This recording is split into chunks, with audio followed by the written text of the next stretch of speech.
लाडक्या बहिणींनो, सरकार 1500 देते म्हणून खुश होऊ नका. उलट जीएसटी खूप वाढवून ठेवलेत. त्यामुळे एका हाताने द्यायचे, एका हाताने काढून घ्यायचा असा उद्योग हे सरकार करीत आहे.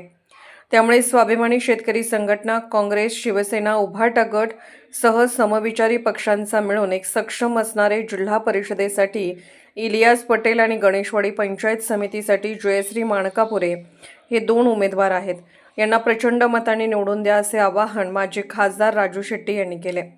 शेडशाळ येथे स्वाभिमानी शेतकरी संघटना, काँग्रेस, शिवसेना, उभाटा गट मिळून महाविकास आघाडीचा जागृत देवस्थान महादेव स्वामी मठात राजू शेट्टीसह मान्यवरांच्या हस्ते श्रीफळ वाढवून प्रचाराचा शुभारंभ झाला. मठाच्या प्रांगणात महाविकास आघाडीच्या कार्यकर्त्यांनी भरगच्च गर्दी झाली होती. यावेळी शेडशाळ गावात काँग्रेससह महाविकास आघाडीचे वातावरण निर्माण झाले होते. यावेळी राजू शेट्टी यांनी मनोगत व्यक्त केले. सामान्य माणूस वेगवेगळ्या प्रश्नांना जो हैराण झालेला आहे, त्या प्रश्नाचं उत्तर शोधायचं असेल, रासायनिक खताची दरवाढ असेल, कीटकनाशक तणनाशकाचे दरवाढ असेल, एकूणच वाढलेला महागाई असेल, आणि खास करून मी माझ्या भगिनीला सांगतो, सरकारवर जास्त खुश होऊ नका. 1500 रुपये महिन्याला देतात म्हणून, कारण त्यांनी 1500 रुपये महिन्याला देतात, पण त्यांनी जीएसटी एवढं वाढवून ठेवलाय. तुम्ही किराणा दुकानातला खर्च महिन्यातला जवळपास 7 ते 8 हजार रुपये करता, त्याचं 20% पैसे काढतात. ते किती होते बघा, जवळपास 1400 रुपये जीएसटीचं त्यातलं काढून घेतात. म्हणजे एका हाताला द्यायचं, दुसऱ्या हातानं काढून घ्यायचं. तुमचं सिलेंडरचं दर किती वाढले त्याचं बघा. म्हणजे हे काय करतात, कालच्या खिशातला हळूच कापून घेत, खिसा कापून पैसे काढून घेतात, आणि वरच्या खिशात ठेवायला खर्चा करता म्हणून 1500 रुपये देतात. असं हे सरकारचं काम आहे. त्यामुळं त्या पैशाला काय बळी पडायचं काही कारण नाही, हे लक्षात घ्या. आणि सगळ्यात महत्वाची गोष्ट म्हणजे या लोकांनी यांच्या धोरणामुळं सोनं एवढं महाग करून ठेवलं, मला वाटतं 1,75,000 रुपये तरी झालेलं आहे. मला जावाला असेल किंवा लग्न असेल, आता सोनं खरेदी करायची वेळ राहिलेली आहे का?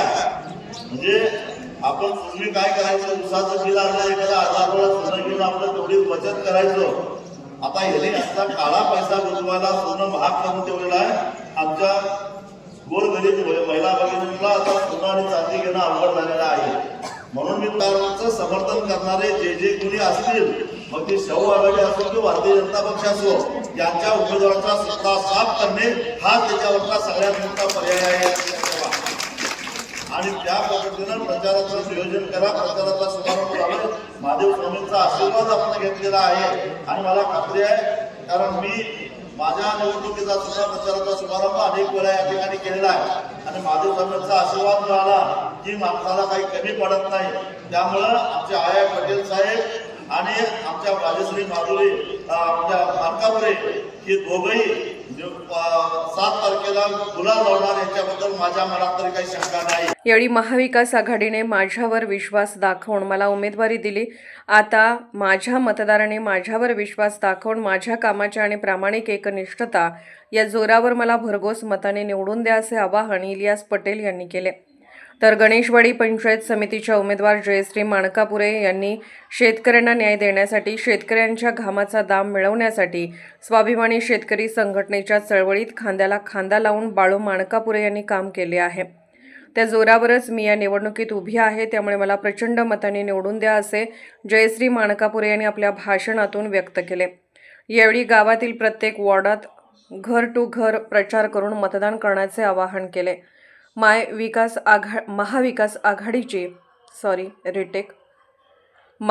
आघाडीची प्रचंड प्रचार रॅली पाहून काँग्रेस शेडशाळामध्ये महाविकास आघाडीचा जोर वाढल्याचे दिसते.